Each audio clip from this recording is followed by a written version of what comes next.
Why don't we,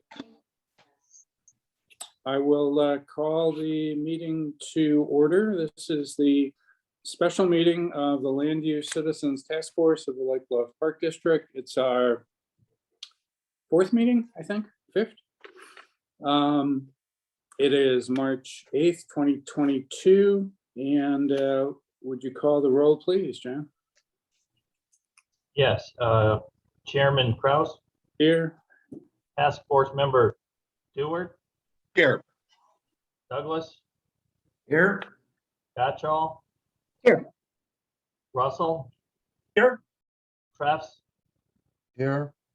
Snoblin. Here. We have perfect attendance. And Emily, welcome. Okay, we have in our packet, as usual, we have key points summarized from our last meeting. And thanks again to Nikki for doing a great job in keeping us on track. Do we have any changes, additions, questions to the key points from our last meeting, March 22nd? I could just say one thing. I just want to remind everybody that the packet was updated on Saturday, so I just want to make sure you did download the most recent updated packet, so you're not using the first one that was sent out. Great. Hearing no changes, additions, we will accept the discussions from the prior meeting.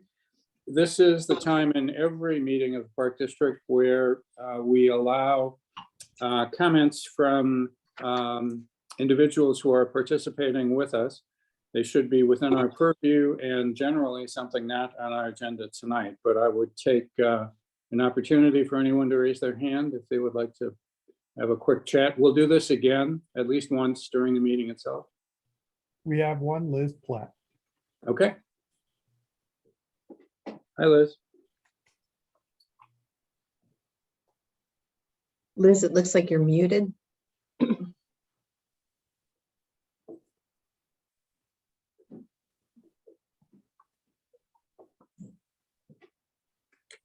Liz, are you able to unmute?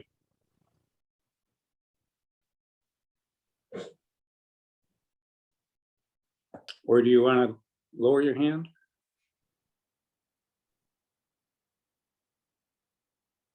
All right, I guess we can move that one back over, Jeff, and we'll bring him back. Well, if, later. Okay, we'll pick Liz up again.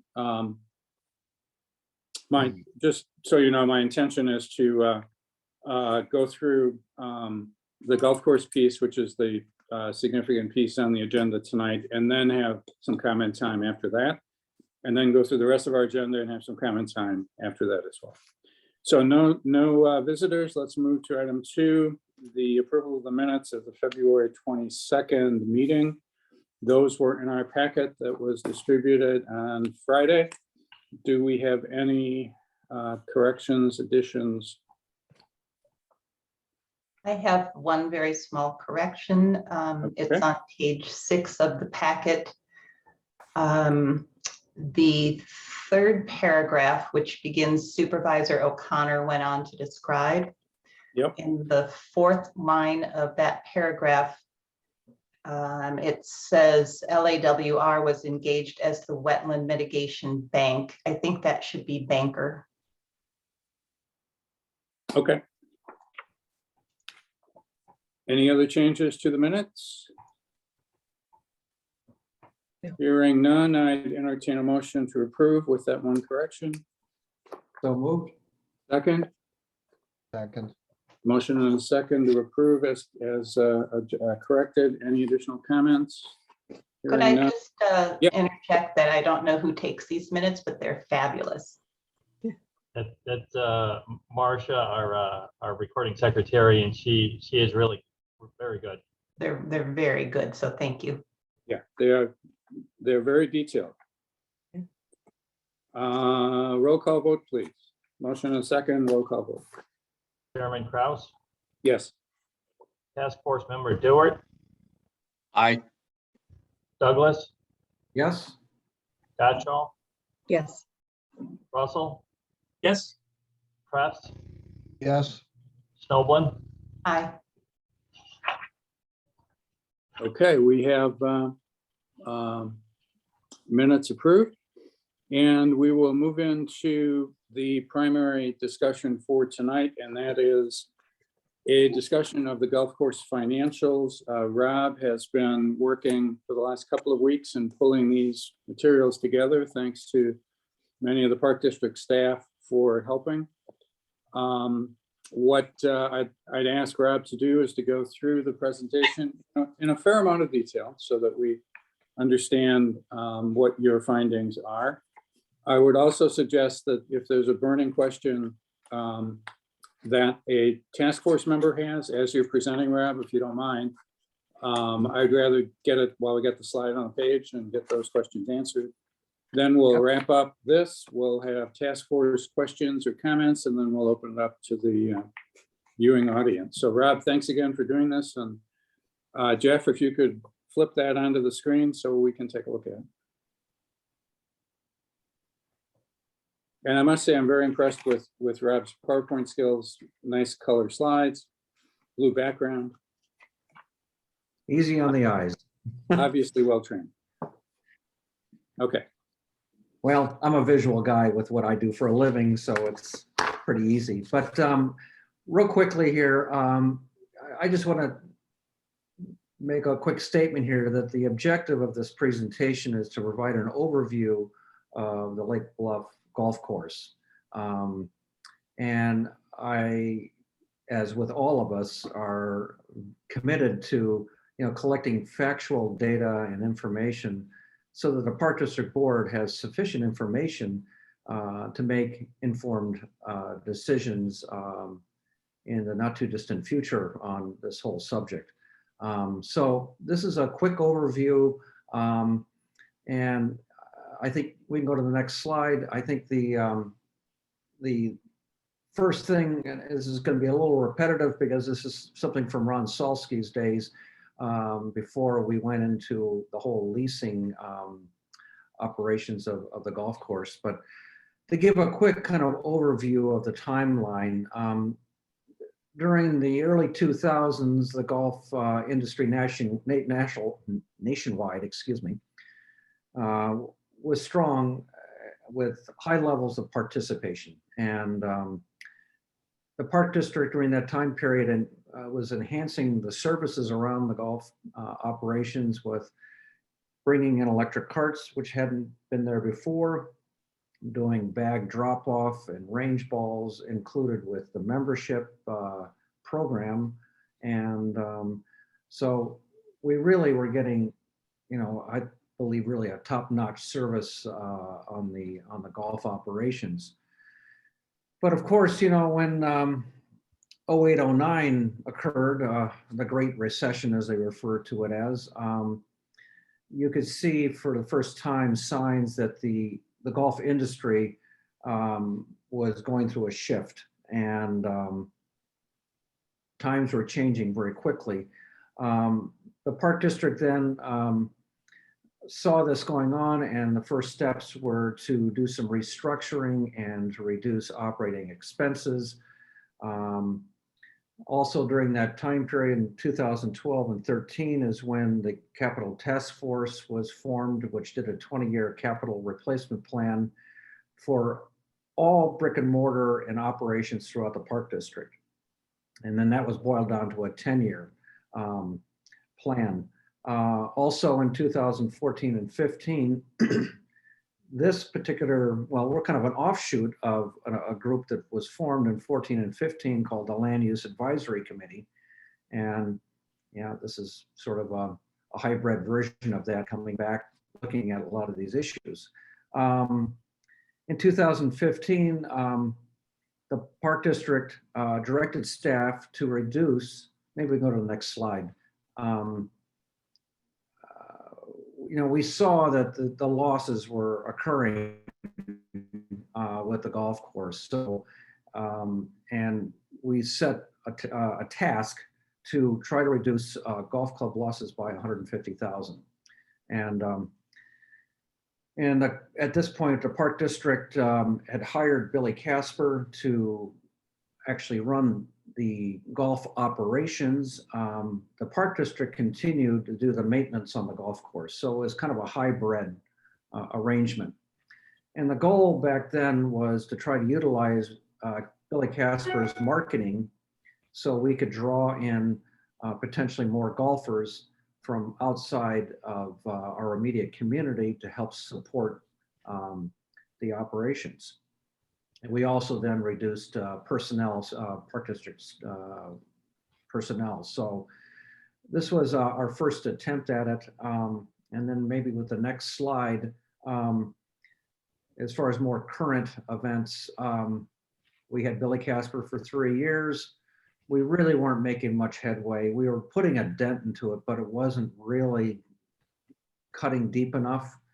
And that's when we had that whole discussion during the 2018 period about what to do about the golf course. And the decision was made to pursue a lease with Golf Visions, a 5-year contract.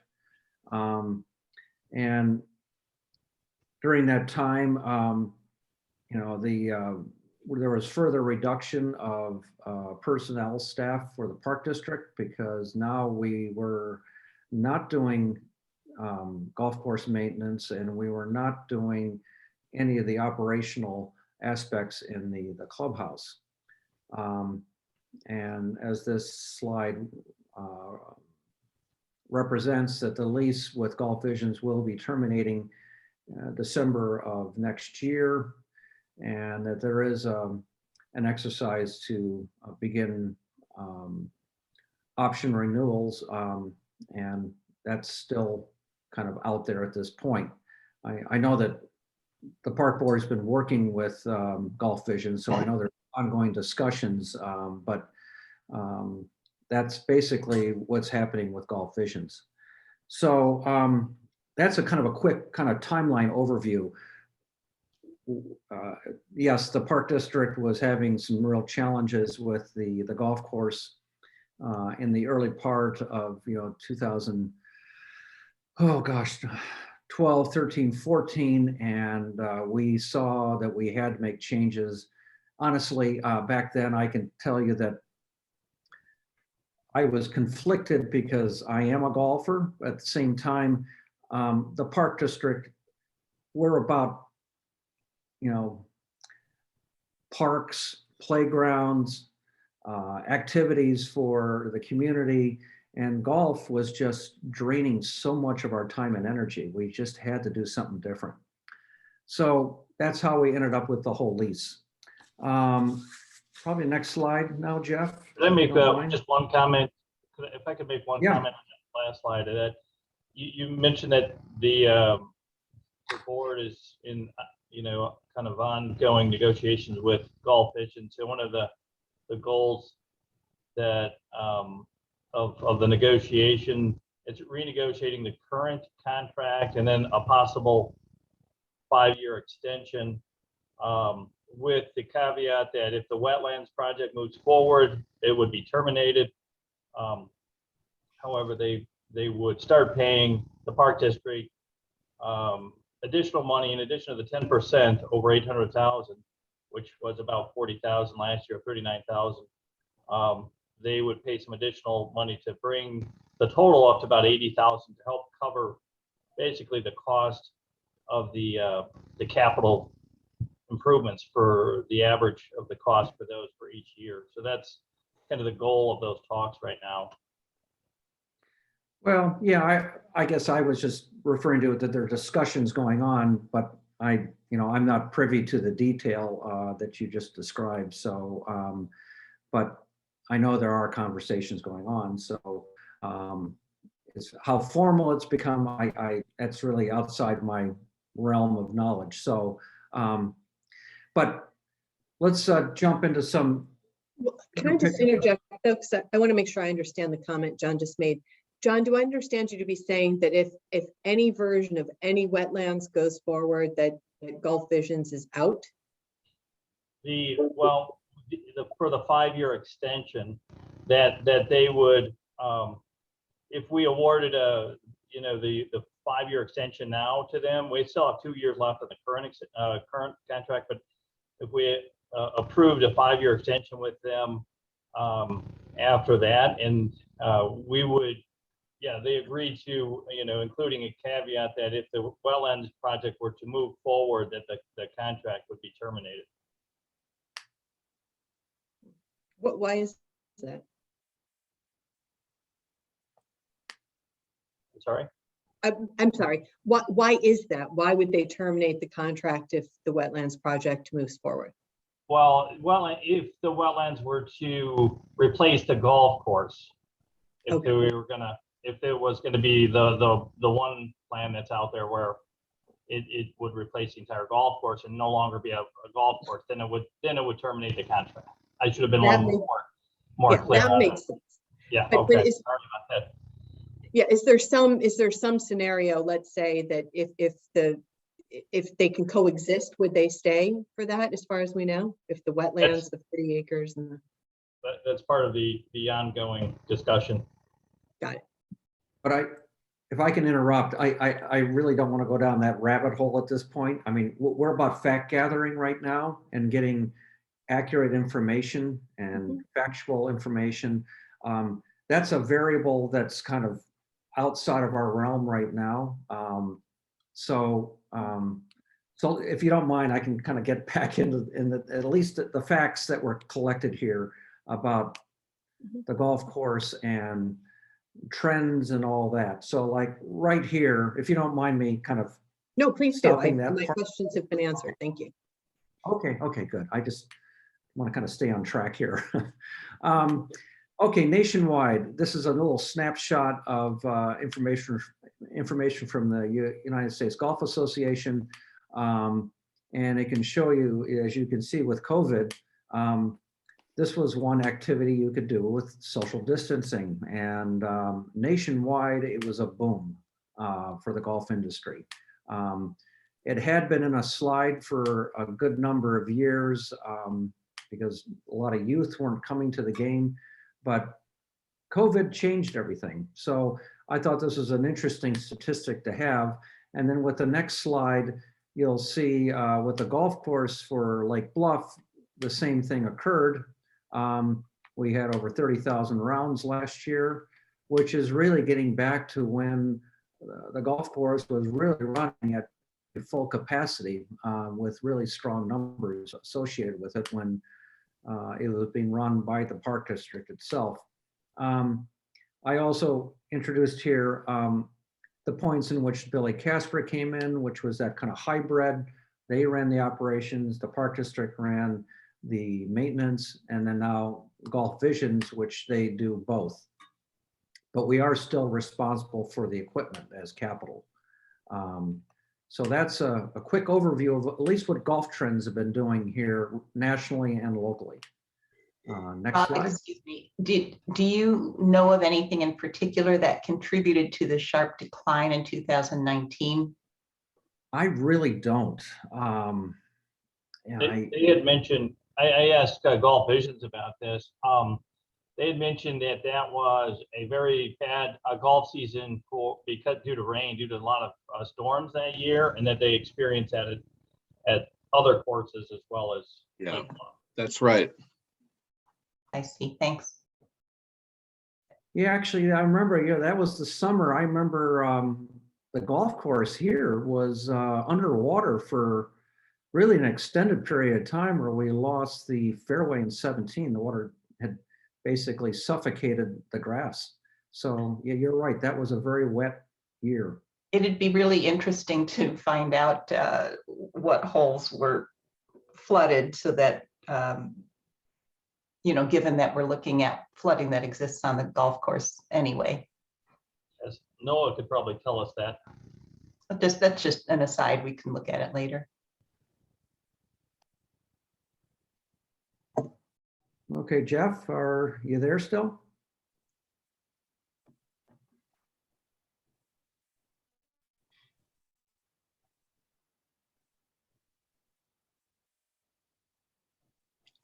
I think he's working at it. It sounds like. Okay.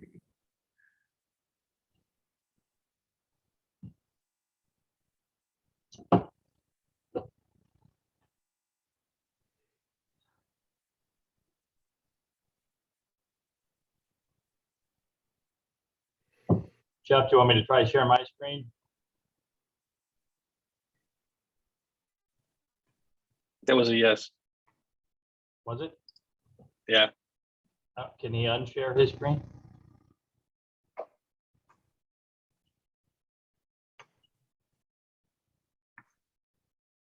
Hey, Jeff.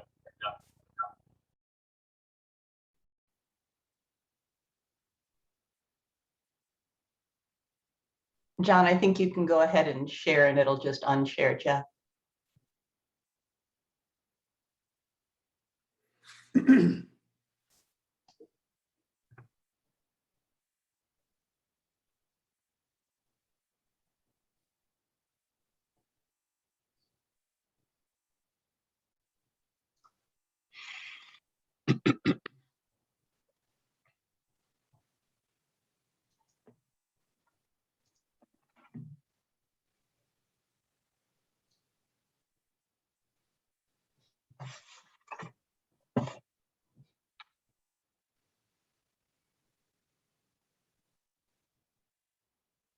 Jan, since I assume that's you, can you go to slide 5? We sort of skipped over that one.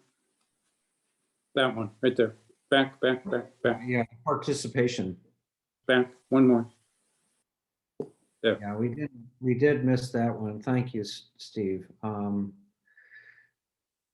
Yeah, we have this slide information, from 07 to 17, but when the Park District stopped running operations, Billy Casper came in, then Gulf Visions, they collected data differently than we did.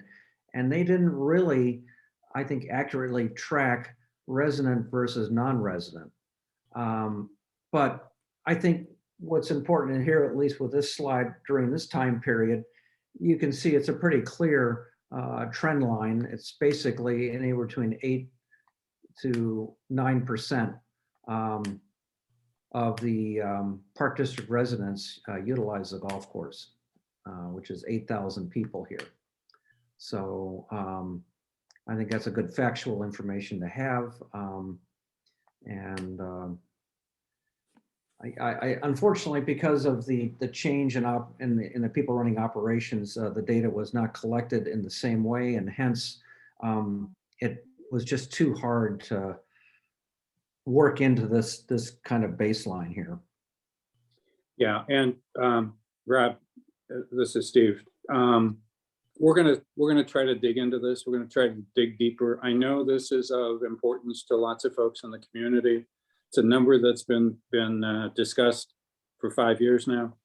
We'll try to get more recent information. Just so you know, there's differences in record keeping and in counting with 2 different accounting systems. But we'll let you know in 2 weeks if we're successful in getting updated numbers. But we're still working on it. Give us a little bit more time to try to sort through the numbers.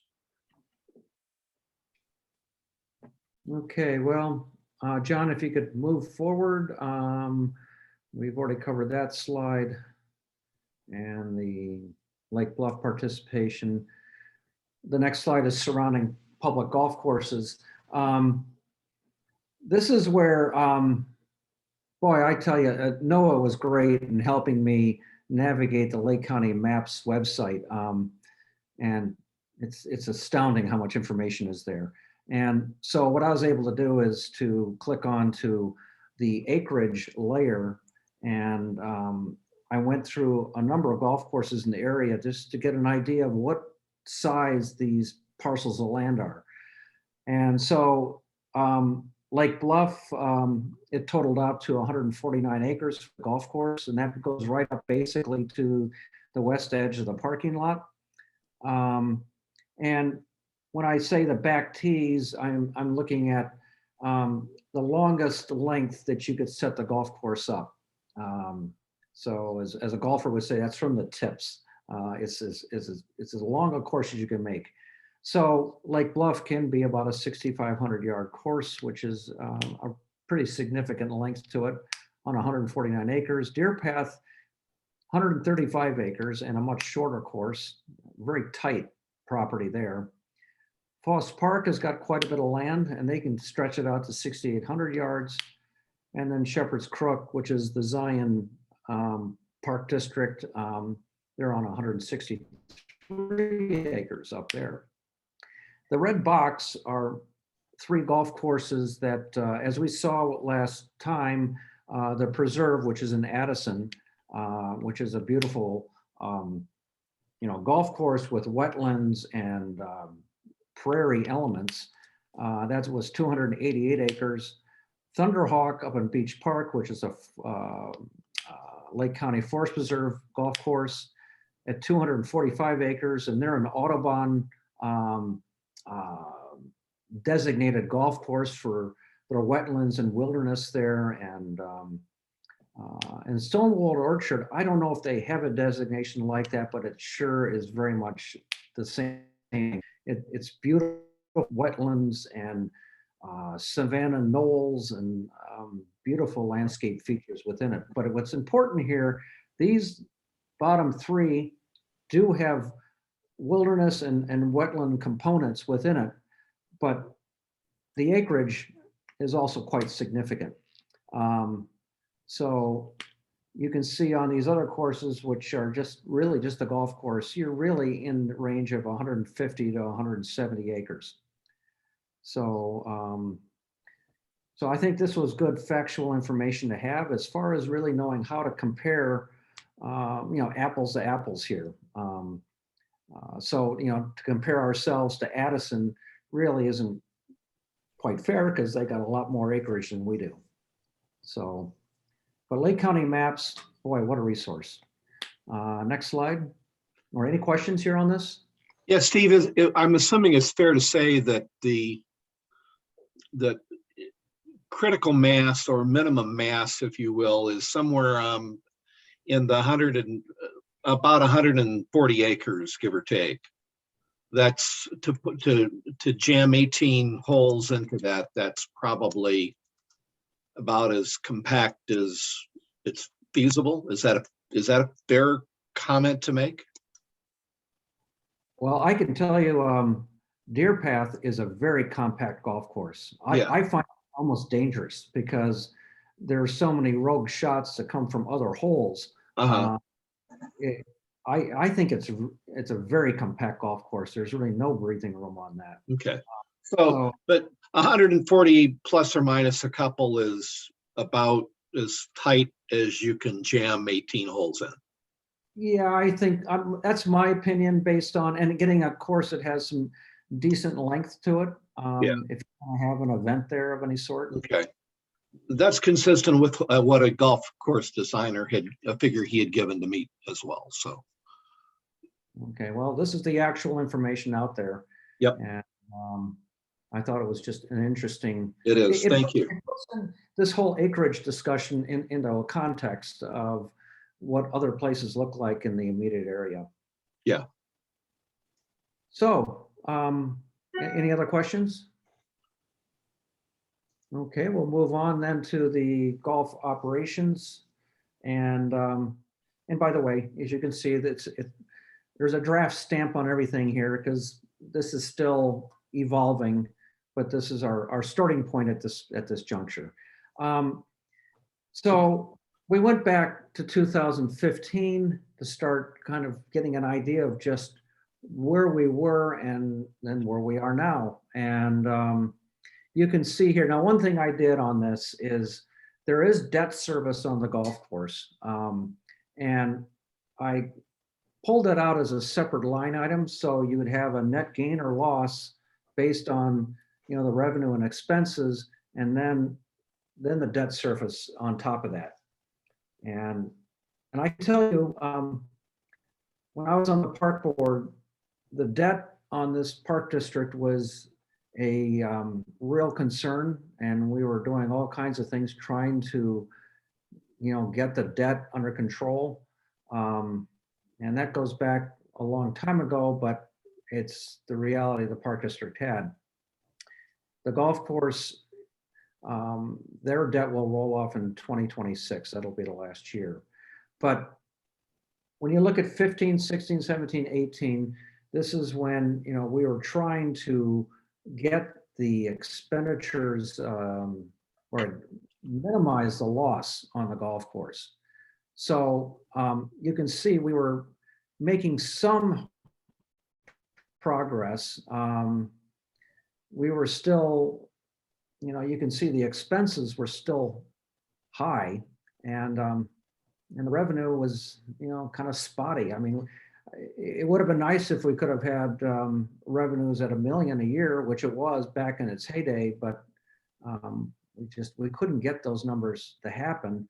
So this is really where we were.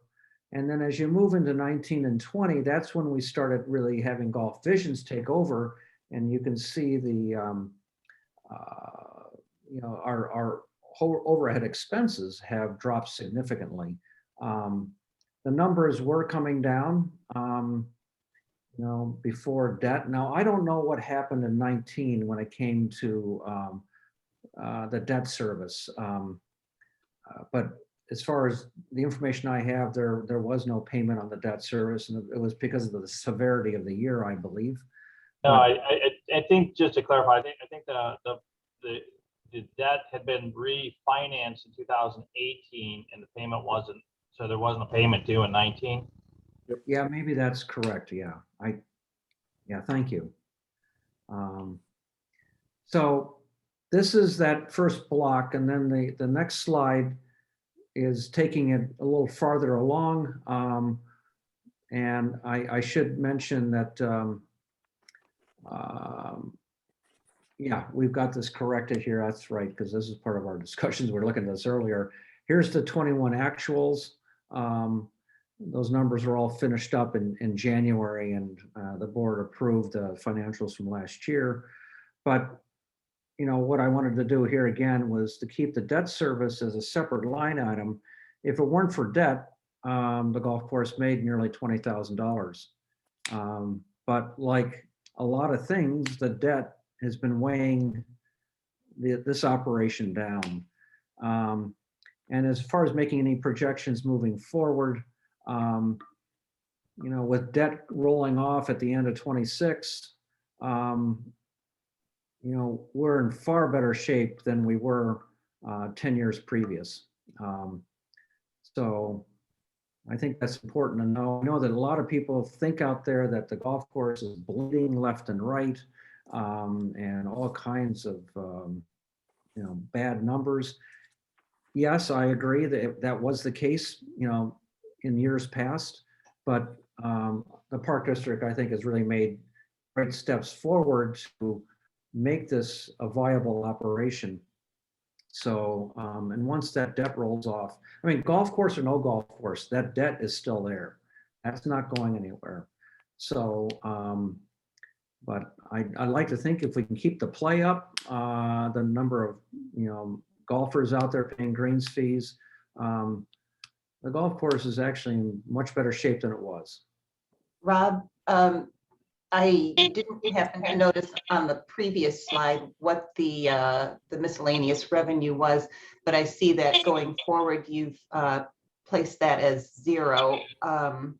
So why are you, or I don't know if these are your numbers, but why are they projecting no miscellaneous revenue in those years?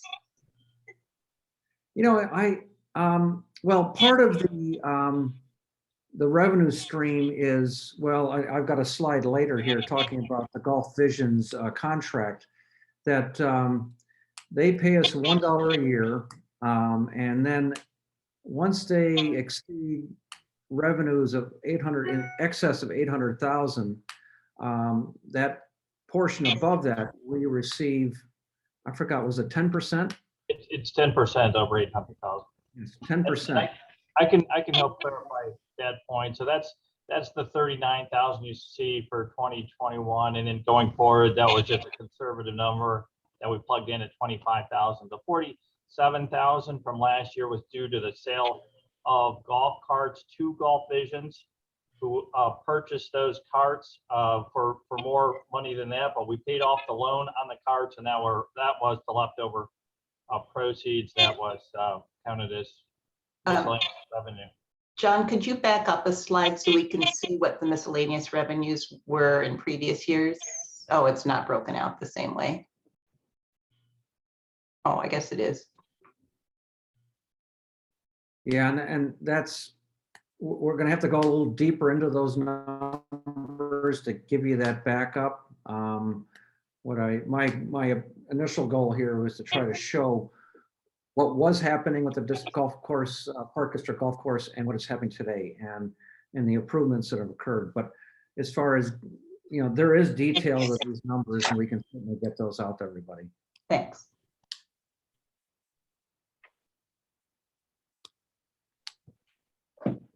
Trying to stay at a high altitude right now.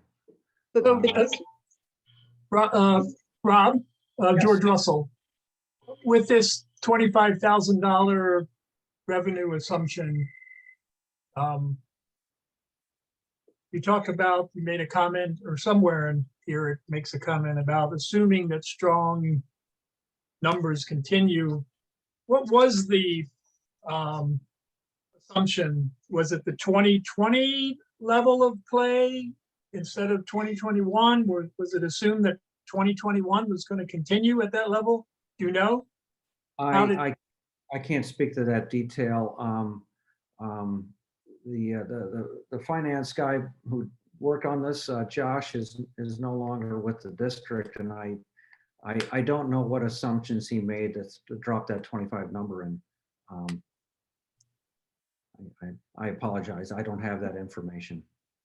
Well, I think the other important point, if I'm looking at this, is that it shows a loss in 23, 24, 25, then a gain in 26, and then a loss in 27. So, I mean, I think those are important numbers.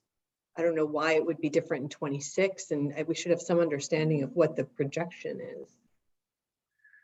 Well, this is why it's a draft. Yeah, okay, fair enough. Yeah. Yeah, I think, Good point. yeah, couple of points here. The important part of these 2 pages is that, forget about debt service for a second. That's an important component. There's $600 and some thousand of debt service that's going to have to get repaid anyway. But just look at net gain and loss. And the message that I get from this is that 15, 16, 17, 18 before outsourcing, and then some degree probably a lag from into 19, there were some significant operating losses that the Park District experienced. Once the conversion, the outsourcing, complete outsourcing, look at fees and admissions from $700,000 to $800,000 to zero. So the Park District got out of the golf business, outsourced everything, and in essence created, to me anyway, a more manageable net situation. So now you look at the next page, 21 to 27, and we're looking at swings of losing 16, gaining 19.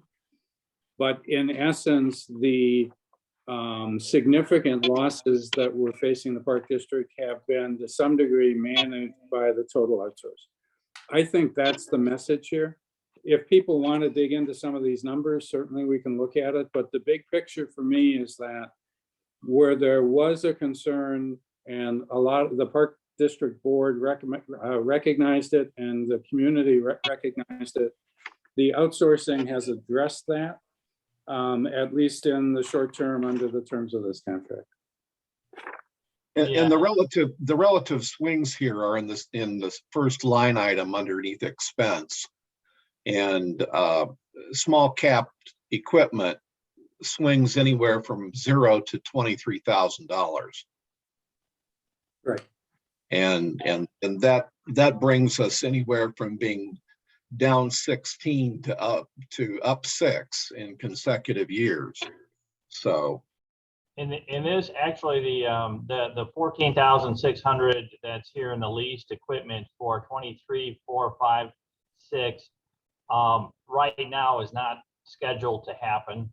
That was the previous finance officer had made an assumption where that's actually leased equipment, and it's not going to be leased equipment that's going to be on those years. But I know we're trying to stay at a pretty high altitude here, so I don't want to bog down on some of those details.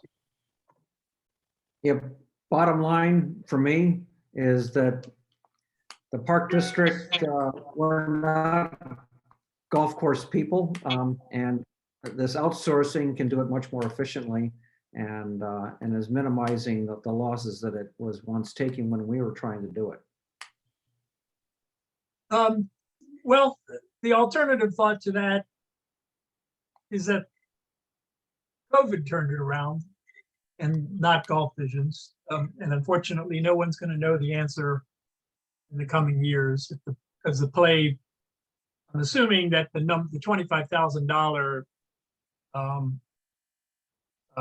proceed projection for the next 5 years is all based upon a level of play that's probably roughly equivalent, maybe between the average of the last 2 years. I'm not sure, but I think it oversimplifies it. And I hope the report isn't going to simply state that golf visions turned it around.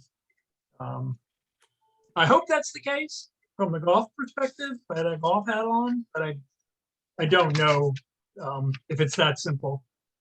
Say that. Yeah, I agree. There's a lot of variables here. And weather is a lot to do with it. Yep. So. I think work from home has had a lot to do with it too. Yeah. Well, this is very true because the whole office concept is kind of getting reinvented right now, and Exactly. so Very helpful, Steve. Very, very helpful, Steve. Well, before we look at the bottom line, I think we need to go to the next slide and look at the capital expenditures, because really the net cash impact of the golf course on the park district is the net gain or loss plus the CapEx. well, John, can we move to the next slide, please? Yeah, I guess what we're saying here. Well, this is basically what we've been talking about as far as where we've been and where we are now. And I do believe by leasing the golf course, the park district is more stable financially than it was. But we've kind of talked around this already, so maybe we'll move to the next slide.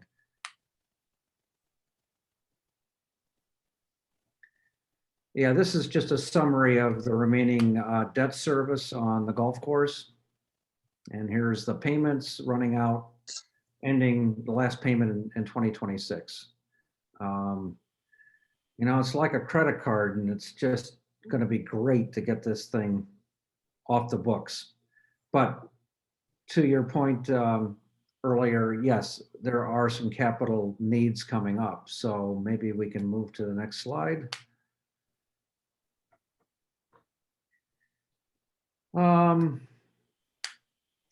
Yeah, and I'm just stating here in the 5 years, the debt service of the golf course will be retiring.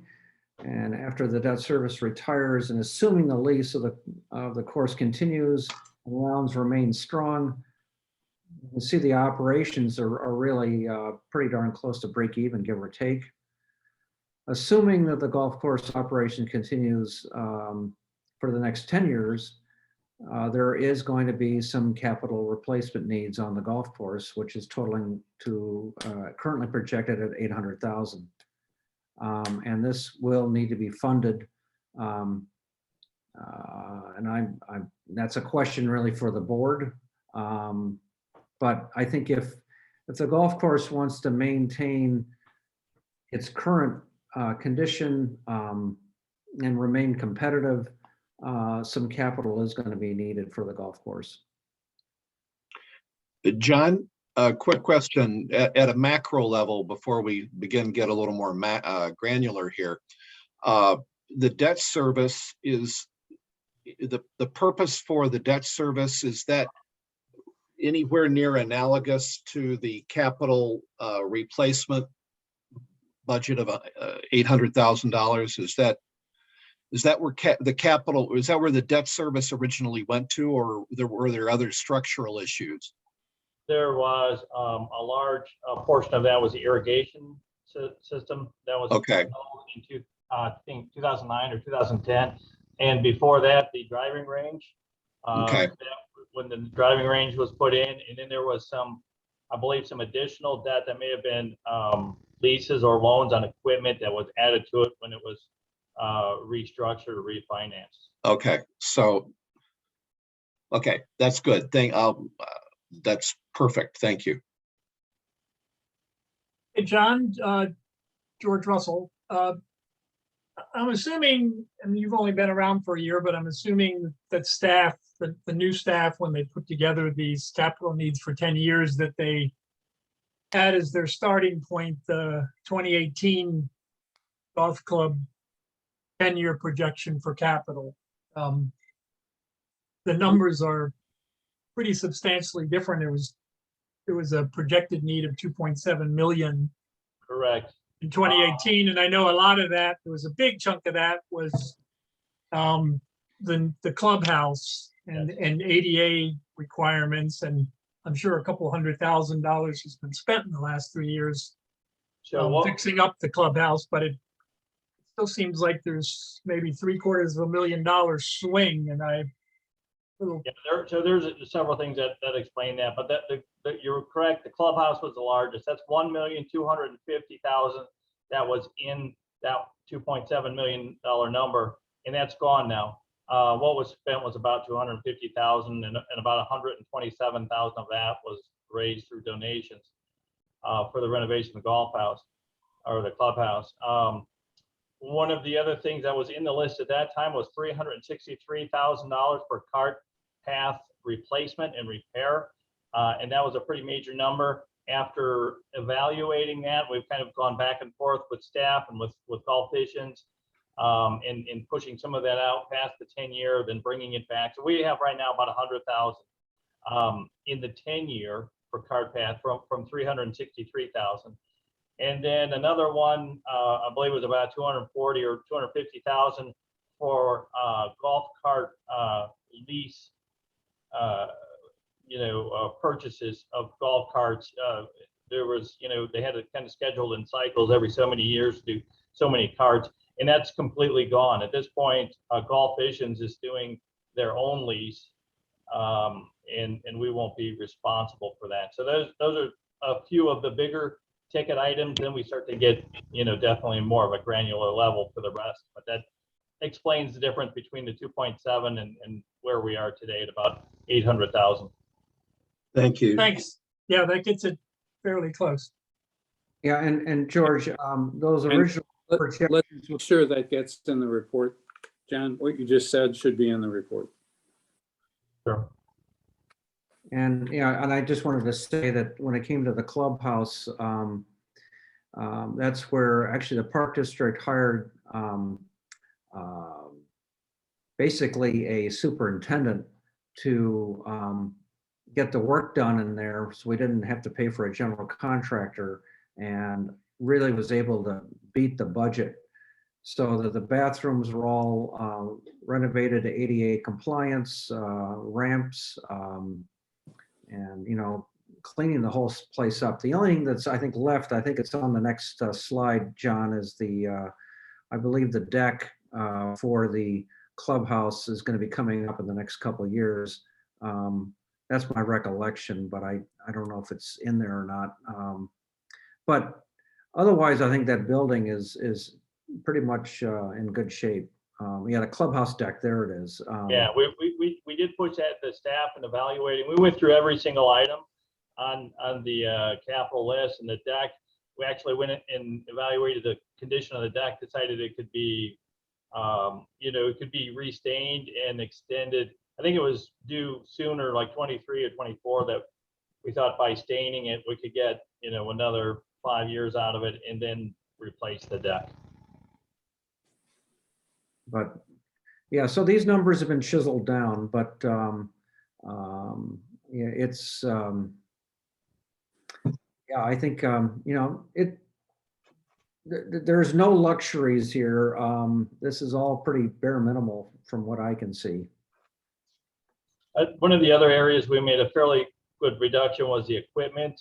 Golf Visions felt that we had more equipment than what was needed. And so some of the things in going through with, again, with our staff and with Golf Visions, there were, some of the equipment was removed from the 10-year capital list. And I might mention, when it comes to that equipment, what cuts a park and what cuts a golf course are very different types of machinery. So this machinery is specifically used for golf courses, not for general parkland cutting. So just want to make that point. Oh, the last item I did just remember, that was kind of a bigger ticket item in that difference between the 2.7 and the current list was the fire suppression system. I think the planner who helped with the design on that clubhouse decided that due to the use and the size of the building, the fire suppression system wasn't needed, and that was about $110,000 that was removed from the 10-year capital list. Yeah, the Village of Lake Bluff Building Department worked with us on that because, yeah, we were thinking we'd have to get a wet system in there. And they worked with us as far as just getting pull stations, strobes, all of the emergency, escape type of warnings in there without having to do a sprinkler system, because the ease of getting out of that building, the distances were rather short. So, but the village worked with us there to not have to incur that expense. So thank you, Village of Lake Bluff.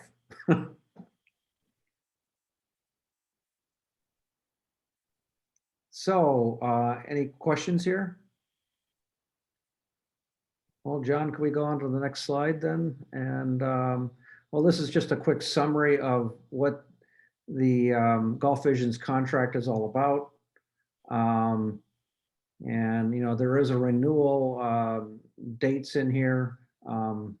And there are some discussions going on, but nothing definitive at this point. I think some good ideas are being bounced around, but here's that number of when they exceed 100 or 800,000 in revenue, that then we start getting a piece of the action.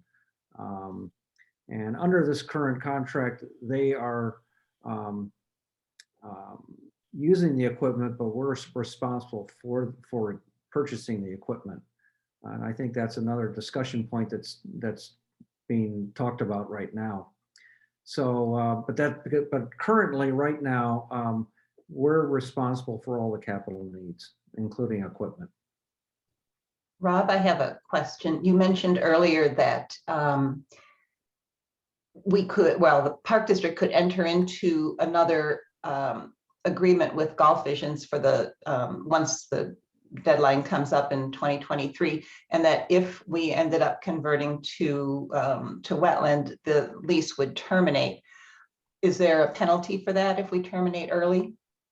No, we would write that in, that there would not be. Okay, thanks. Yeah, I think we still don't know enough at this point to know how golf and wetlands are working together. In a perfect world, I'd like to see both, but we're just not there yet to really be able to assess that completely. I think the acreages that we saw in those other golf courses does indicate to me that it's going to be a tight fit. But, we don't know that solution right now. So I wanted to try to keep focused on fact gathering and fact information so that the community really has, accurate data to work with. But I think what's important for the community is to know that the golf course is not in terrible shape at all in the context of a leasing outsourcing of all the services of the golf course. It does make it manageable now, but our task is going to be about collecting all this data and getting it to the park board for them to really decide what they want to do. So I honestly want to start kind of designing a little bit, but that's not our responsibility. So, next slide. I think, I don't remember how this. That's it. Yeah, so that's it. That's the last slide. So I hope that's helpful as far as getting kind of a snapshot overview of the history of the golf course for the last 10 years and where we were and where we are now. And I guess, I had some notes I just wrote down here that with the introduction of leasing the golf course, the Golf Vision's taking over the operations and golf maintenance. And before debt services, the losses have been reduced from losing, $73,000 to being positive $19,000. So it's nothing like what it was. And I can tell you, at least from my own experience, being on the park board from 2009 to 19, the debt for the park district was always a large concern. And I'm talking about all of the debt.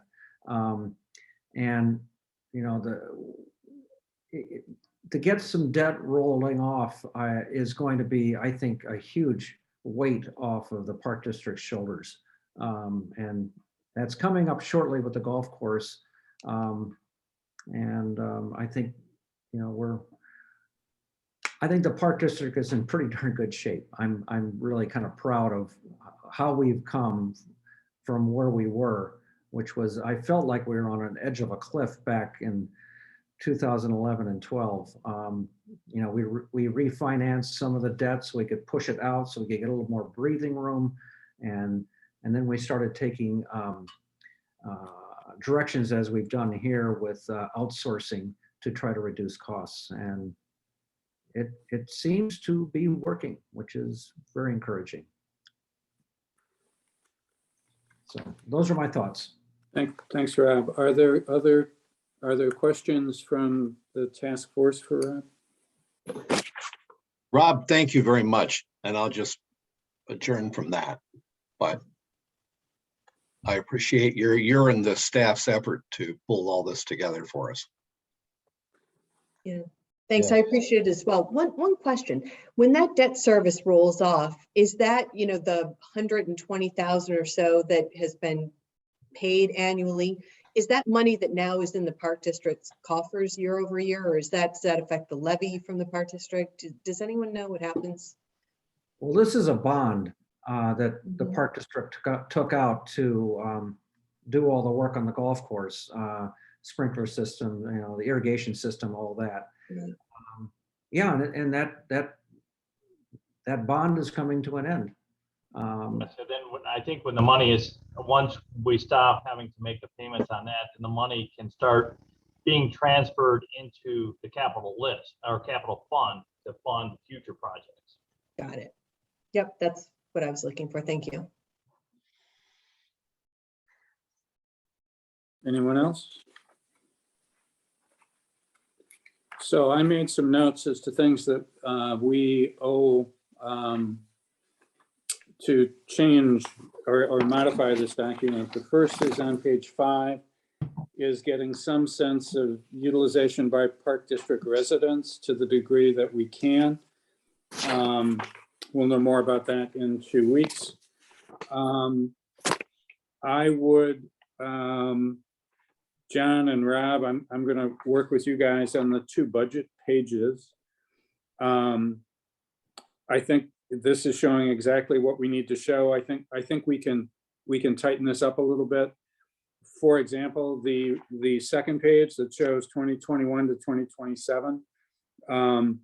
I think we use the same categorization that we used on the preceding page, just so there's no, because if you look at it, there's some differences, and I think we just make this as seamless from one page to another document. George, I hear you with the $25,000 coming from the 10% of the excess of $800,000. So that's a variable based on volume. I think we deal with that separately. We still have it here. We show it in the bottom line, but we show it also without, somehow without the 25,000. And remember that that could go up. This is, and John and staff, if there's a better estimate from Gulf Visions that we can use for 2022 to 2027, that would be helpful. John, you're gonna look at the leased equipment. If I understood you correctly, the 14,005 or 14,643.72 in the, looks like 4 years isn't going to happen. So we just need to really make sure we understand what these numbers are. And adjust them. It's not going to change the story significantly. It'll change some of the dollars on the back end. And unless we have other, I think that's all the notes that I took, unless we have some other issues that come up as part of our discussion or when we open it up to the community. I think those are the changes that we want to see as we run through this again in 2 weeks with a draft taken off. So before I open it up to the to our broad viewing audience, any other comments from the task force? Anything else that you want to see in this report? I think I got all the comments, I think, but I may have missed some. Yeah, I agree with you, Steve. I'd really like to see some consistency in the labels, the line items on the operating budget, so that we can kind of measure them over time a little more easily. Yep. I think it would be nice if we could see a net cash impact slide. Mhm. So that on the earlier numbers, we take out depreciation, add in CapEx, and then the forward numbers, there shouldn't be any depreciation, but we just add in CapEx. And then we have a net bottom line cash impact on the park district. Okay. And that addresses the question before, I think that Julie asked about, what's the impact on cash when the debt service numbers, disappear, and where does that money end up going, that cash end up going? Yes. Okay. We might want to talk with the auditors before to make sure that they're comfortable with those numbers as well. Or we just pull them from the audit. That should be in the audit report. Anything else we want to see? Very good. Okay, let's open up for questions specifically on the golf course report from the general audience. So I think you all know how to raise your hands. So if there are any, let's go first to Liz. Liz Platt, you had your hand raised before. Do you want to make a comment?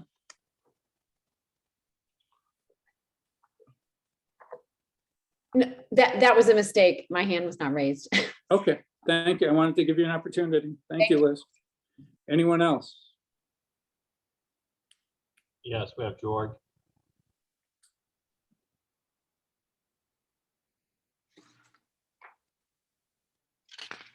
Hello? Yeah, this is George Helmer. Can you hear me by chance? I just want to make sure. We Yes. can.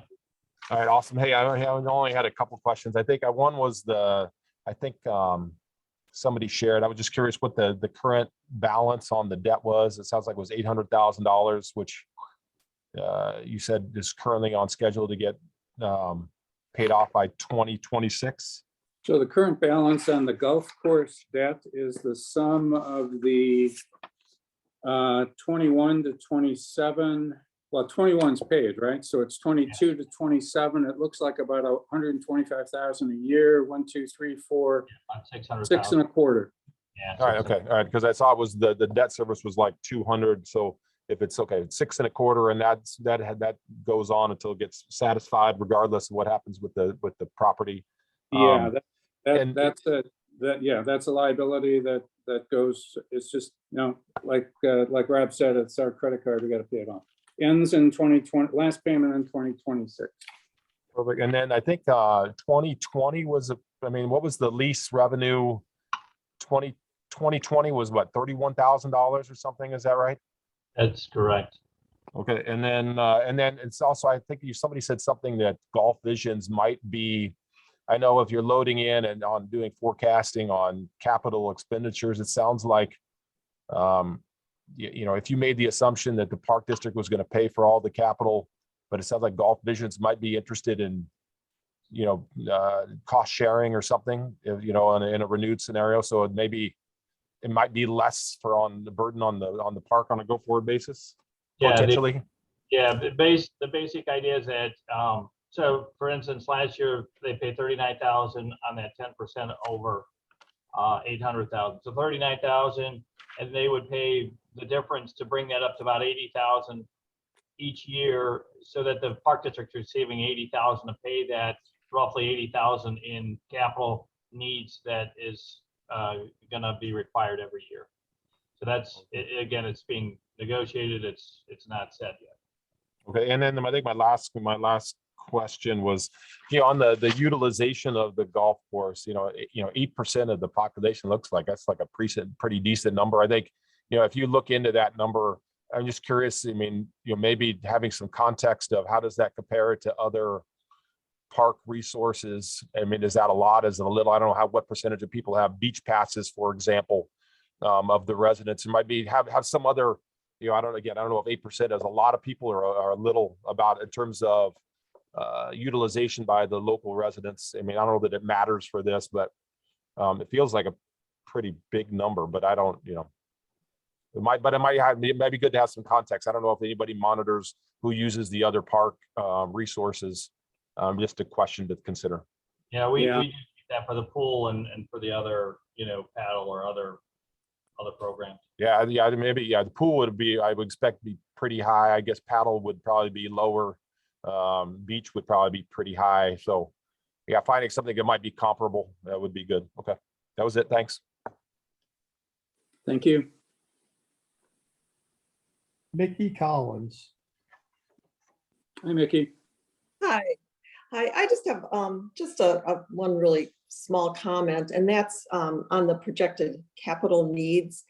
I don't know much about all the equipment for the golf course and things like that, but I do know about building maintenance costs and kind of the types of investments that are needed over the years to keep a building in good order. And I wonder if this might be, I think it needs something to account for all of the types of odds and ends of repairs that are going to be needed for that clubhouse. You know, there's very little money shown here for anything that might break down or need replacement there or need some, you know, some minor upgrades. So I just think that should be looked at. So that's my only. Yeah, that's. I'm sorry, didn't mean to interrupt you. That's not shown on the capital list. The smaller, as you were saying, minor repairs. That typically falls in our small cap budget. That's, you know, an annual budget and not in the capital list. Was that included in those other the other cash flow numbers? Because I did not see that. Yeah, if you look at the operating budget 21 to 27, there's an expense line item, small cap equipment and project. Okay, well, those are small numbers also. So I guess I think my comment would stand then. that I don't know that. I mean, just for what we spend on our house, you know, to keep it in good repair, these numbers are looking small. So that's my only comment. That's all. Okay, thanks, Mickey. Gary Doyle. Hello, Gary. Hey, everybody. Thanks for this. Sure. We lost Gary. Hey, everybody. Can you hear me? Yes. Sorry about that. Thank you for this. Thanks, Rob. Rob, good to see you again. You are as ageless as ever. I just want to say you have the best head of hair in Lake Bluff. Hasn't fallen out yet. Just getting grayed. Well, still remarkable. Thank you. You know, appreciate it. I guess I had one observation and one question. The observation is the 2019 numbers, which were really low. It could be seen as an aberration with weather, but it seems to me it's also a continuation of a trend. If you look at the few previous years to that, it is a steadily declining chart. And so maybe that's an aberration, or maybe it's just part of a trend. I don't know. As somebody said, I think George said, time will tell.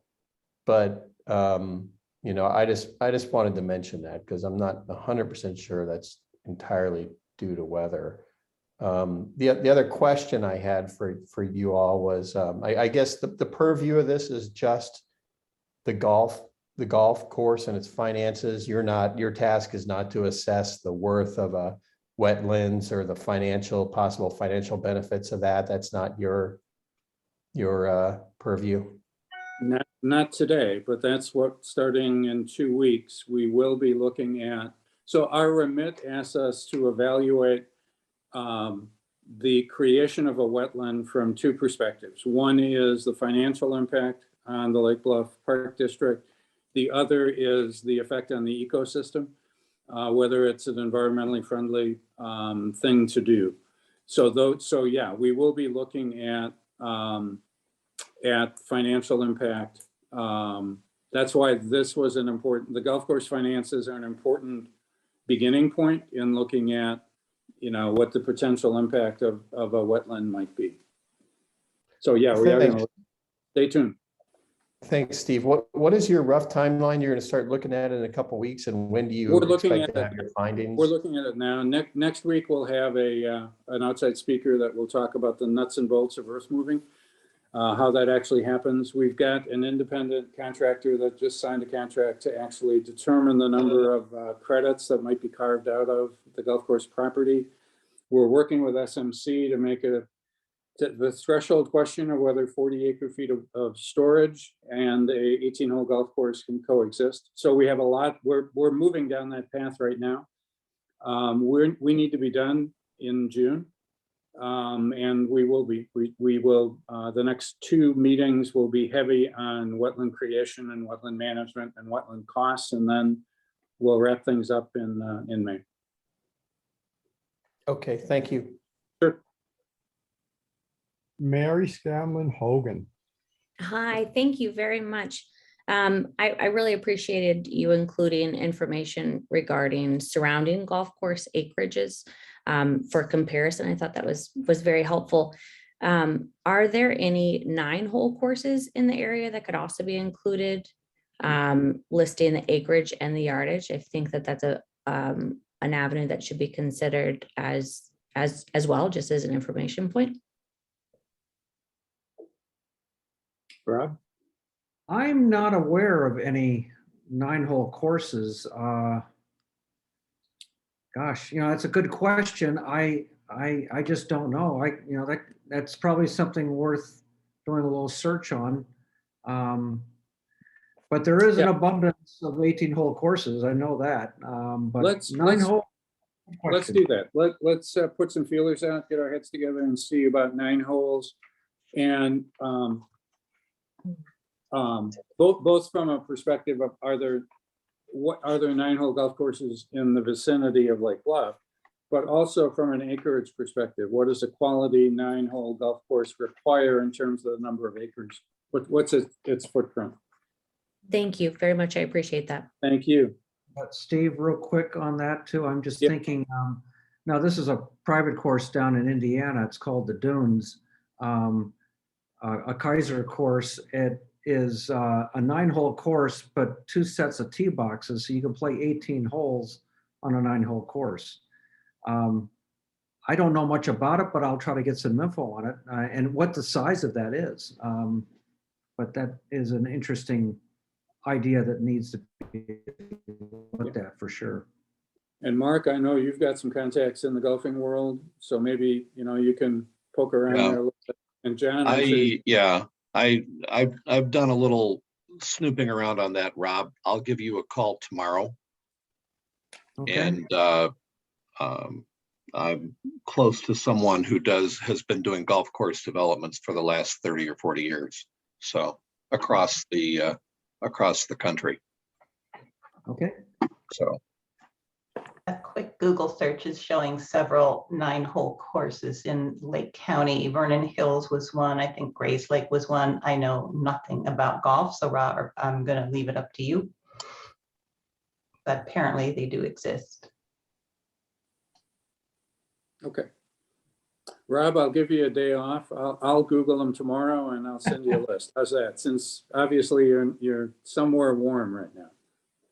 Yeah, I'm thawing out, that's for Okay. sure. I'll Google. Nikki, if there's a quick list that you see, you could just email me. Any other questions? That is everybody.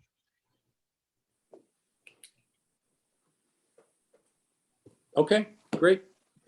So Rob, again, thank you very much. Great draft, great first start. We've got a few things that we need to look at, but I think we're well on the way of putting the golf course finances in its place in our report.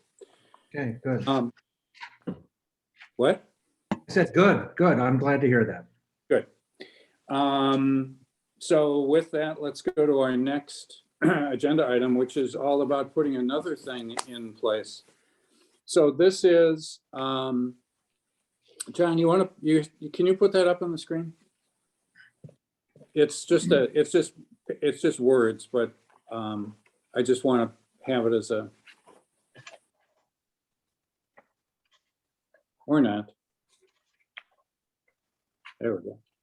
Okay, so this is the document. It's so the first part of our remit is understanding the Stormwater Management Commission proposal. What is it? What's involved? What are they going to do? And we spent the last 3 sessions going over that material, and I think we know where we are. This document was an attempt to summarize on this first page the things that we did. On the second page, just for our, I never heard of the Stormwater Management Commission before, shame on me. So there's a half page on who they are, who the governing body is. There's more information with the website. We did the basic document is the hydrologic and hydraulic study, the H&H study that was performed by a professional engineering firm and Christopher B. Burke Engineering of Rosemont. There's almost 2 pages summarizing that report. We've talked about each one of these points, and I think I've got, and if I don't, let's please have a discussion. I think I've got the consensus of the group as to what that study shows in its relevance towards this specific proposal. And then on the last 2.5 pages is the analysis that we went through in our letter and discussion with the Stormwater Management Commission in their presentation to us and in our discussions as a group. So this is a summary of where we are. We have a couple of questions that we still need to answer. One of which is, they've requested 40 acre-feet of stormwater storage. We agree that that needs to be updated. They are working, and George can share with us a little bit of that later. They are working to give us updated numbers, but for now, just to move forward, we're going to use minimum of 40 acre-feet of storage as our beginning point in analysis. So that's one thing. Another thing that we need to look at, shame on me, as I wrote this, I just thought about this. We have not asked SMC, nor is it in the H&H study. Alternative 3 of the study gives 2 options for stormwater storage. One is 40 acre-feet on the golf course. The other is 35 acre-feet on the Navy base. Can that be split? Can we do 25 acres on the golf course and 15 acres on the Navy base? So we haven't talked about that. I think that is a logical question to ask. Reducing the footprint of the needed stormwater storage may change the considerations of the park district. So we'll get moving on that. I think the last thing here that I want to bring up, and then if others have other things. We have a general understanding of what SMC will do if the decision is made to move forward to the wetland. They will do in conjunction with the Park District, which is important. There's an intergovernmental agreement that will have to be signed, so the Park District and SMC will have to agree on the scope of work. But in general, it's the design, the planning, the engineering, the earth moving, the connection of all the hydrology to make sure it qualifies and classifies as a wetland, and revegetation. So revegetation and a wetland is an acceptable final product for revegetation of a wetland related to stormwater storage. SMC very specifically in their guidelines says we will build wetlands in conjunction with stormwater storage projects. We need a little bit better understanding of what that really means. Is it just spreading seeds and monitoring? Is it paths? Is it bridges over streams? And that's part of the financial impact that the park board will need to think about. What would the park board's potential financial responsibility be with respect to building, probably zero, building the wetland, but building the amenities, let's say, around the wetland, the paths, the benches, if there's lighting, all of that stuff. We'll need to engage them in that discussion. But with those three things, I think we have a really good understanding of what the SMC proposal is. And we can then answer those three questions, but I'd like to move on to the wetland design and considerations as we go forward. So I'll stop there and entertain questions, comments. George Russell, Steve, yeah, on page 32, that the listing of the 5 points, I was confused by number 4. I didn't go back into the H&H study after I read this today and look at whatever appendix you're referring to, but this statement says that they've concluded that no drainage or the drainage infrastructure at the railroad underpass is adequate, but yet we are all aware that IDOT is planning to replace a major component of that infrastructure because they feel it's inadequate. The new discharge pipe from the pump station all the way through the golf course to the East Skokie. So we need to look at that. So without getting into too much detail, the way that, so the H&H study very specifically doesn't have any diagrams, I believe, of modifications to this particular location. That's contained in the appendix. I'm sorry, I don't have that full report with me, but it's in one of the appendix at the end where it talks specifically about that underpass. And it shows some photographs and it talks about the need to potentially upgrade pumps, but that they felt, that older study felt that that this would not impact an increase in, is that it? Yeah, Wow. that's the study. I don't know if you have what page. No, I don't have it. But George, that's where that comes from. So okay, I'll look. It just doesn't make sense. Yeah, to me. So let's because we're aware of a multi-million-dollar project that is being designed. So something's not driving. Yeah. So you and I take a look at that appendix, because the 4 adjustments to the potentially to the 40 acre feet. One is climate change, which the updated FEMA 100-year flood, they'll give us that. The second is urbanization of the watershed, which they're going to give us some estimates around that. And then the third is this particular location. And then the fourth is the 176 41 interchange. So I've tried to address each of these in this study, and George will have to take a look at number 4. Mark, number 5 was really directed to some of your comments from a couple of meetings ago. Right. George, I've got some insight. I'll give you a ring. Okay. And for. Anything else on this document? Yeah, I just wanted to, I've been noodling this question that we posed to SMC to provide us with information on the impact to the needed flood storage if the entire upstream drainage basin is built out. And I'm afraid that no matter what answer we get, at what time we get it, and we're learning that it's way down the road, that answer may mean as much to us as if someone tried to explain how the new James Webb telescope operates in space. This 40 acre feet of storage that's being required for this one improvement project in the upstream portion of our basin.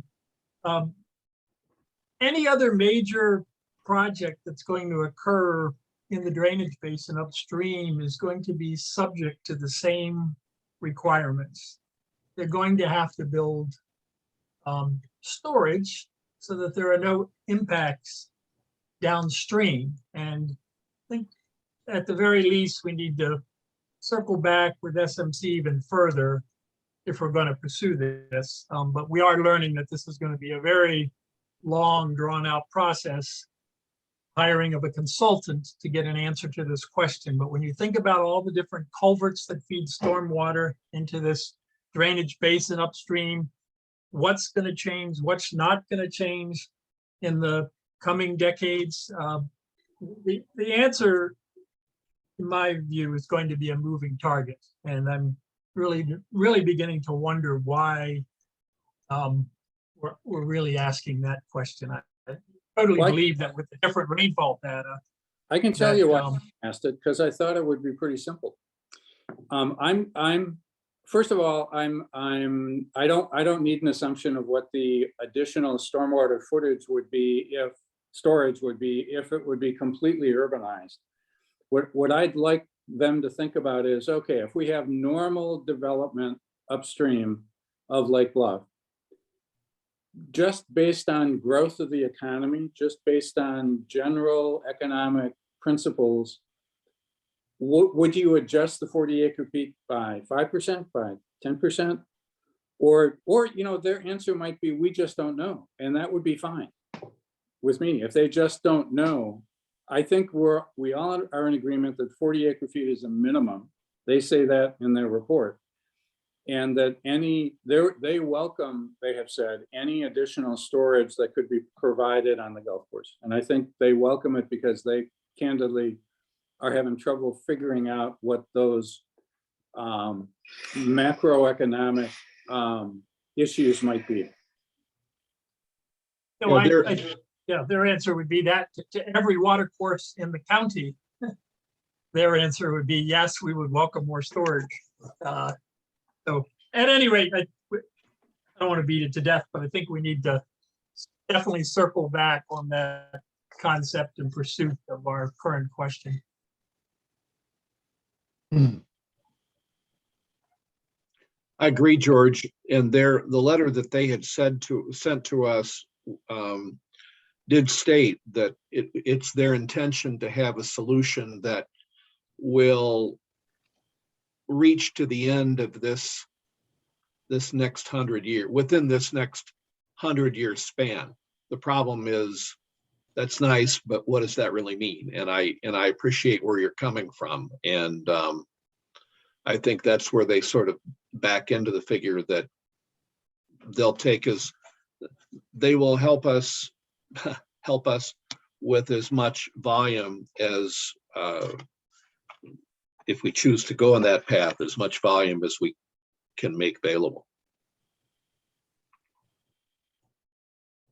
Yep. And unless someone heard the word consultant from George, that would be SMC paying for a consultant, not the park board. Right. Okay. Any other comments on my little missive? I just want to underscore, Steve, you alluded to it, but I really want a very firm understanding of of if we go the wetlands route, what, will this be recreational space? Or will it just be, wildlife space, stormwater space? And who will foot that bill and what might that look like? I think that's an important piece of this question. Yep. And yeah, and we'll need to raise that with SMC once we understand a little bit more about the mechanics of, rebuilding it. Yep. Of what building a wetland really is, which we'll get to. Anything else on this one? Okay, so this is also a work in progress. I'll keep updating it as we get more information. The next item here is just a quick thank you to Nikki for the Glossary of Terms. I have actually referred to this a few times in the last couple of weeks.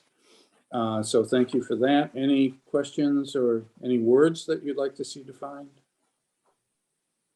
If anyone thinks of a word that they would like to include, either because they personally would like to see a definition or because they think that as our report is released to the public might want to see a definition, just please let me know. You can email me. Okay, thank you. The next section are all of the maps, and thanks to Al for all the maps. There are a lot of them, and I apologize because Al and I haven't had a chance to go through these, and Al's been pulling them, and I just told him to keep adding them to the deck. But we'll go through these and put them in an order, and we'll limit some of the numbers. Some will be part of the text, some will be part of the appendix. But there are a couple, we don't have to look at them, but there are a couple that are important for us, especially as we move into this next phase. So obviously our base map, the base map shows the golf course. It shows the area either of hydric soils or potentially a place where floodwater could easily be stored, and overlaid on those maps of the golf course. So that's very helpful and will be very helpful to the folks that will be looking at this with us as to where wetlands could go easily and where wetlands probably can't go on the golf course. So the southeast portion of the golf course property probably will never be a wetland because it's too high. You'd have to have a big dike or a big dam or, walk down a huge set of stairs. So that's the reason that map is important for us to help make some decisions. So there's a couple of maps around that. There's an important map on hydric soils and soil composition. It's the brown map, if you look through these, right, Al?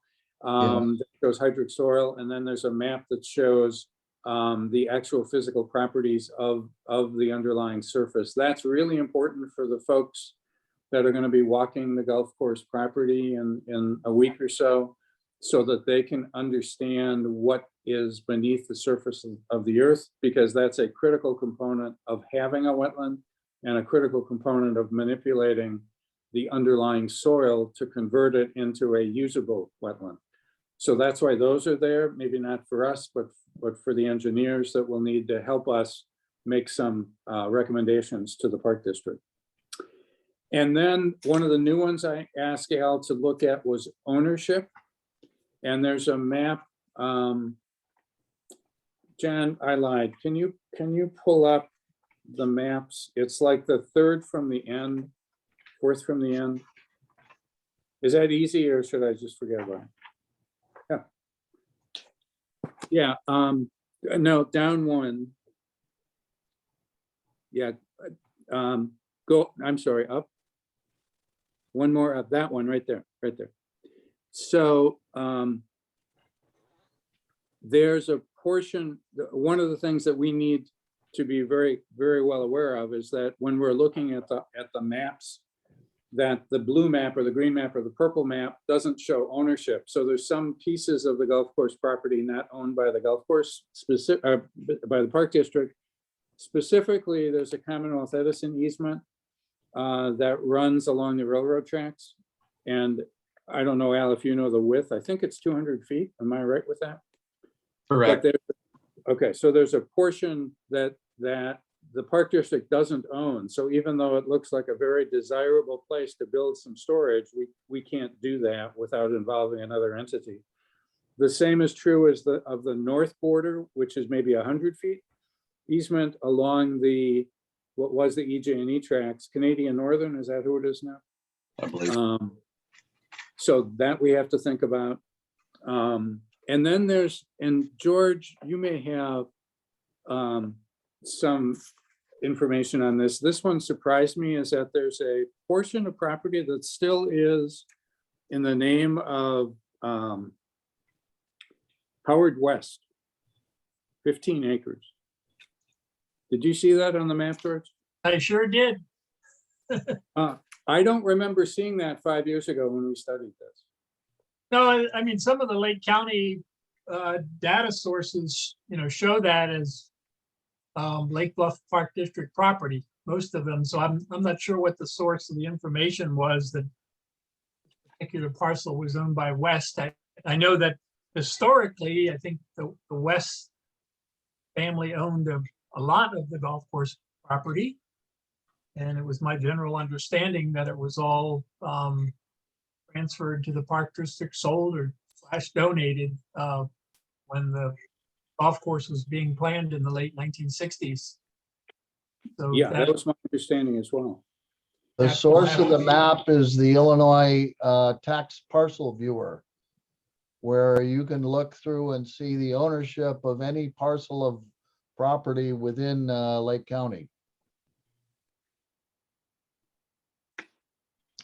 All right, so we'll have to, Al, I'll work with you on that. We'll have to just take a look at that. And if anyone else sees anything in this particular map or any of the other maps that need more explanation, let Al know. But that's why this one is important, because we need to make sure we're considering only property owned by the park district that could be convertible into a wetland. So Al, let's you and I in the next 2 weeks get together and look through each map individually and figure out how we best can use them. But thanks for gathering them all, and I hope you had fun learning a new software system. Try 3 different software systems. And I hope you had fun learning all 3. Any other questions on the maps? Okay, task force member report, item 4. George, you were involved in a telephonic meeting with the SMC folks. You want to bring us up to speed on that? Yes, the Stormwater Management Commission is meeting on a monthly basis with IDOT, North Chicago, and the Great Lakes Naval Training Center ever since this project, I guess, commenced more than a year ago. So we learned of these monthly meetings, and I told Steve I would plug in. The first one was a very lengthy 20-minute meeting.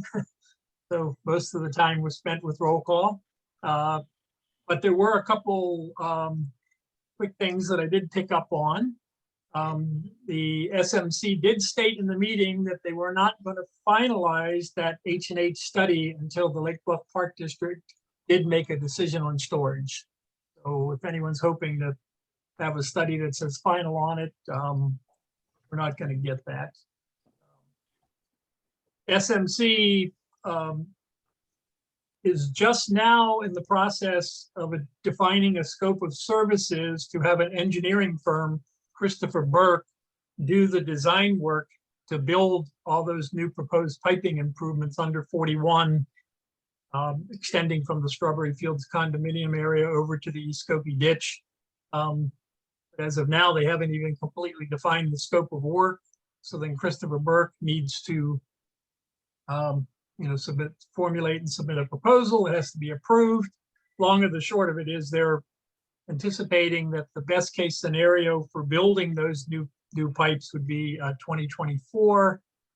And that project, they're intending, just because storage is so unknown at this point, they're going to proceed with that element of the work completely independently with all separate contracts.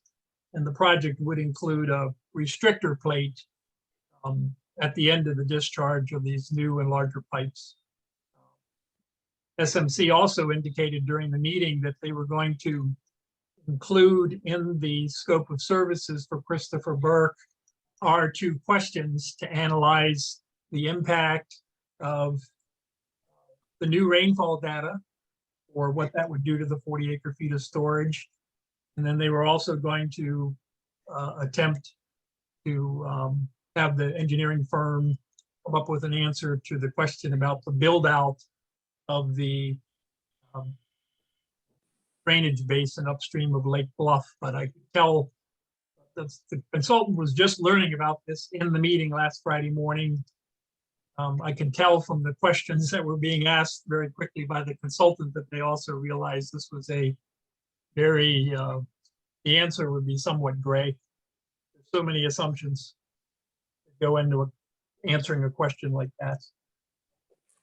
Also, interestingly enough, IDOT is asking for some more drainage work to be done at the intersection, or a drainage study to be done at the right at the intersection of 41 and 137, so just a little bit north of where the flooding has occurred to date. And that's also being put in this same package of work that this consultant is going to do. So bottom line, it's not going to occur real quickly. The Navy representatives that were there did confirm that their formal process to start working on easements for any of the pipe work or storage that would go on the Navy property, they cannot even start it until Christopher Burke does some of the final design work, because the Navy just requires more precise information up front than what is currently available in the H&H study. So, and then the Navy also did confirm that their process is very long and very laborious. So it's not going to move along very quickly, but SMC, and rightly so, is also moving ahead and working with the Navy as best they can for storage on their property, not knowing what the Park District's answer will be. I think that's about all I picked up in those 20 minutes. And That's the an meetings are awful- held once a month, so next month I'll be plugging back in. That's an awful lot for 20 minutes. Thank you. Julie and I had a conversation earlier today, and Julie has agreed to do this. So remember our first meeting, Zoom call with the stormwater management people, and we were asking about the regulatory authority governing the creation of wetlands, who actually certifies credits. And they said there are 2 paths. One is regulated by the U.S. Army Corps of Engineers under the provision of a 2017 regulatory scheme. And the second is regulated by SMC themselves under a part of their stormwater management, master stormwater management plan that was just updated in 2020. So there are 2.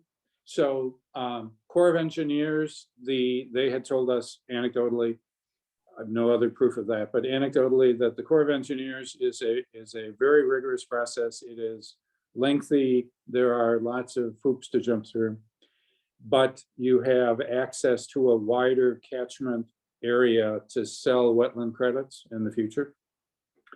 The stormwater management folks have also a very vigorous process, but since they generally do the work as well as determine the credits, there is less, there are fewer fingers. The Corps of Engineers, it's the Corps of Engineers, the EPA, there are 2 more government entities that I forget, but there are 4 government entities that have to sign off on the Corps of Engineer project. The SMC folks, it's just them.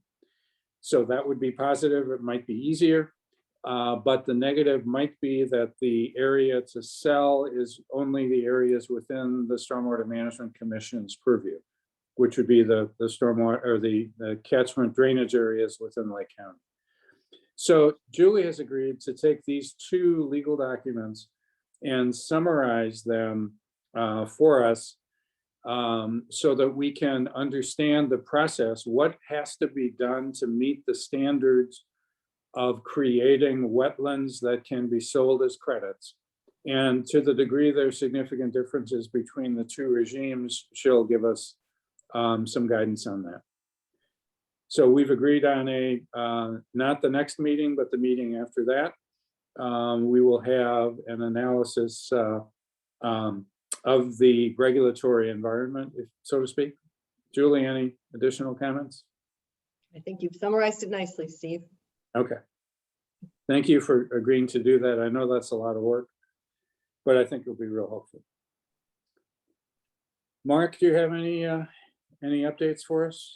I don't think so. None.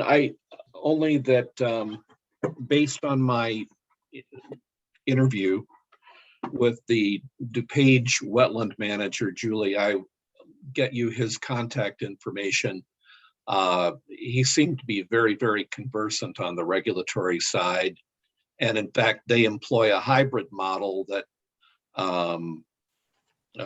they have internalized some of the Corps of Engineers work. They negotiated something about 10 years ago, as I understood, so that they're able to do a lot of it themselves without having to go through the Corps. So this fellow probably, I think his bandwidth is way greater than my ability to understand it, and so it's probably right down your alley. So I would appreciate that. I will send you his phone number. Very good. Okay, Thank you. Most helpful. Any other task force members have any updates on? We've all been working. It's been a very active task force. We've all been doing things. Steve, the only other thing I can think of out there are a couple of maps that don't have a legend, like what the colors are. Probably be a good idea if we made sure that all the maps had a legend on them. Okay. Okay. If you have time to go through and just sort of mark up or just identify which ones are which, anybody who has a comment on the maps, and get it to Al so we can put the map package together, and we can then, refer to them by name or by number. I love the maps. It's super helpful, Al. Super helpful. Any other task force reports? I have a conflict with our April 12th meeting date. So as you may or may not recall, even though we've been meeting every 2 weeks, we actually had agreed to meet the first and the third Tuesdays of every month, which means that there's going to be in April, if we continue to do that first and third, there's going to be a 3-week gap instead of a 2-week gap between meetings. But I realized I'm out of town and cannot even dial in on April 12th. So, and I would really like to participate in those meetings. So if you would humor me and think about changing a date, we could either just change the 12th meeting on the 12th to the 5th. April 5th actually is 2 weeks. And we would have our 3-week gap from the 5th to the 26th of April. But if we do it the 1st and 3rd, the 5th is the first Tuesday. So it should be the 5th and 19th, right on schedule. So maybe I screwed up everything. Yeah, maybe I think the 5th would be the normal course.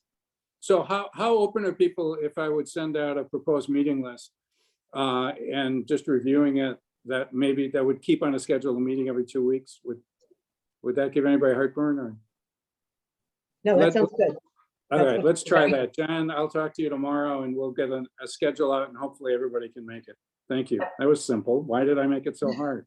Did you meet every 2 weeks as opposed to first and third? So that means that there'd be an extra one in there? Yeah, so we'd sneak in an extra opportunity to get together with this group and before our How to have fun. Yeah, that'll be in May. Side note, I'm not available on the 5th, but I'm sure Noah could fill in for me. Okay. Okay, so we'll Big send shoot. that out. We'll finalize those, and I promise I won't change them again. Nikki, do you have any facts that you want to share with us, or wait till you write them out? I can read them out to you right now, and then there's one thing that John said that I missed, so I'll tell you about that in a minute. So I've got golf participation nationwide has increased dramatically during COVID. This held true in Lake Bluff as well. Between 8.1 and 8.7% of 8,000 Park District residents use the golf course. Those numbers are through 2017. Amelioration of the large net losses of previous years has coincided with leasing the golf course to Golf Visions, although the COVID bump in 2020 to 2021 was a contributing factor. Small losses are projected for most years through 2027. So originally I had that worded to say leasing the golf course to Golf Visions resulted in amelioration of the large net losses, but somebody pointed out that we really don't know cause and effect there. So whoever said that, thank you. The Golf Visions lease is up for renewal in 2023. Debt service on the golf course will be retired in 2026. New capital needs will have to be funded about $800,000 through 2031. And then the thing I missed was that John was talking, I think in response to comments of George's, John was talking about the sources of the debt, including clubhouse renovation and so on. And then Steve, you said, John, let's make sure that goes into the report. And I thought, oh, I probably should have been writing that down. So we don't have to talk about it right now, but when I send you my list, perhaps John can fill something in there. Okay, so that was the discussion that the 2018 report looking at capital improvements showed roughly 2.7 million. And it was getting from 2.7 million to the current 800 and some $1,000. And John was listing off the points. Yeah, so that should be in this report. Okay, so I'll leave a space for that and send it to you and John. Okay. Thank you. Emily, any comments? So just a follow up, and I'm not sure if John wants to just state it, is that the board had requested for Storm Management Commission to pay for the V3 proposal, and also to include the V3 to proceed with the understanding that they will not be conflicted from future work on the project. And I saw an email that came through earlier today saying that SMC will pay, well, not today, but SMC will pay for the proposal, and V3 accepted the terms. So that's it. This is the $10,000 for V3. Yeah, the hourly contract with a not to exceed of 10,000. Okay, got it. And that was signed today, right, John? Yeah, that was sent to them, and SMC agreed to reimburse the Park District for the cost of that study. Okay, which I think is a sign of how SMC wants to nudge us forward here. So if I recall, V3 said they could do this in 4 weeks. So guess what? We have a meeting in 4 weeks. So John, when you talk to him, suggest that whatever that date is, that's the April 5th meeting, I think.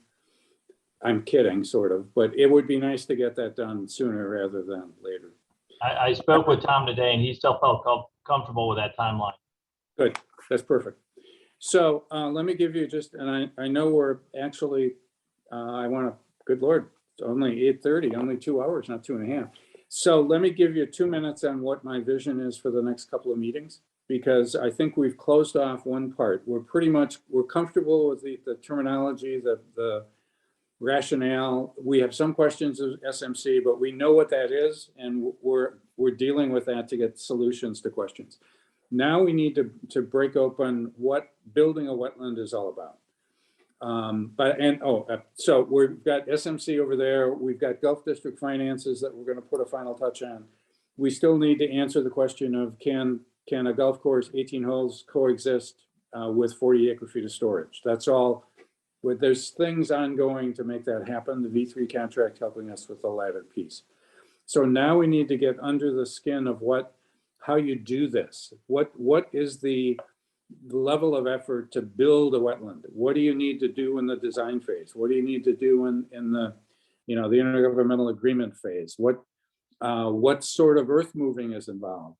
Just think of the upset in the earth on Deer Path in 41. And that created nowhere near as much, storage as we're looking at the golf course. So what does that really mean, and how can we interpret that and educate folks around what that means? And then, as Julie said and others, what's the revegetation plan? What will SMT pay for? Does it include just the plantings, or does it include paths and bridges and other amenities? And then getting under the process of selling credits. How do we do that? Who sets that up? What's the level of difficulty in doing that? Putting together a timeline, which we saw from 2 weeks ago, that we're looking at 7 to 10 years to make this actually happen. And then putting some financial estimates or topics for potential financial expense that might fall to the park district, such as legal fees, such as an overall project manager that would need to be retained, I think, by the park district in order to make this a smooth process. And then finally give an estimate of what, based on our estimation of what stormwater credits might be, wetland credits might be, what kind of revenue over what period of time could the park district expect. So to kick this off, I have invited, and he has accepted, John Ryan, who's the CEO of Land and Water Resources in Rosemont. He was the gentleman that Kathleen O'Connor from Libertyville relied on in the beginning to build out their first wetland. He's been in the business the longest that I can see of any of the firms, 1994. And he does, my understanding is he builds and manages wetlands, so he understands. He's an old earth mover. His family is in the earth moving business, so he understands moving dirt. And I want to know what that's going to look like, what that feels like. So he's going to come and talk to us in 2 weeks. And I would like this group to think about what questions do we want to ask him. I told him I don't want to see any more case studies. I don't want to see the pretty pictures of what it looked like before and what it looks like after. I want to see the pictures of what it looks like in the middle of it. And any questions that you might have that to ask someone who has been in the trenches and actually built a wetland and sold credits. So that would be the primary agenda item for 2 weeks from today. And then we'll take that and we'll take Julie's report showing the regulatory framework. And at the next meeting after that, we will begin the discussion of what kind of guidance is the task force comfortable in sharing with the park district around wetlands. So we're closing in on the discussion I think all of us have wanted to have now for a couple of months. Okay. But I really ask for your help thinking through and getting questions to me or to John that we can ask John Ryan to specifically address. Yeah, Julie, I'm sorry, I talked over you. No, I'm sorry. I thought you were done and I was just saying, thank you. That sounds good. Okay. John, any staff report? Yep, I think we covered all of our information. Any other comments from the task force members? Anyone in the audience with a hand raised, or would you like to raise your hand? Yes, there's one. Okay. Todd Porter. Todd. Hello. Welcome. How are you? Can you hear me? Yes. Yep. So I just had one brief observation on the financials, which is, and I think maybe you highlighted this, Steve, but there is a discontinuity in the that miscellaneous revenue that shows up in 2021, which is described as selling off golf carts, is not the result of operations of the golf club. So it should not be part of the operations budget. Selling off our capital equipment is part of the capital budget and not part of the operating budget, unless we're in the business of, buying and selling golf carts. Yeah, I get you, and I think the answer to that is to see where the auditors are putting it in the audited financials. Would that be okay? Yeah, that's possible. I don't know how the golf course characterizes it or their, but I do know historically that their capital budgeting has been deficient, and if they're including selling off capital assets as part of their operating revenues, their capital budgeting is still deficient. Well, we'll find out, and in any case, we'll certainly footnote that. Thank you. Anything else, Todd? No. Okay, thanks much. Any other questions or hands up? There are none. Okay, unless there's other business, I would entertain a motion to adjourn. So moved. Oh, must have been a long meeting. I think 4 of you did. Second. I'll second. Okay, and a second. Any additional discussion? All in favor of adjourning, signify by saying aye. Aye. Or raise your Aye. hand. Any opposed? And we adjourn at 8:32. Thanks, everyone. Thanks, everyone. Thanks, All Mark. righty. Thanks, Neil. Thank you. Everyone.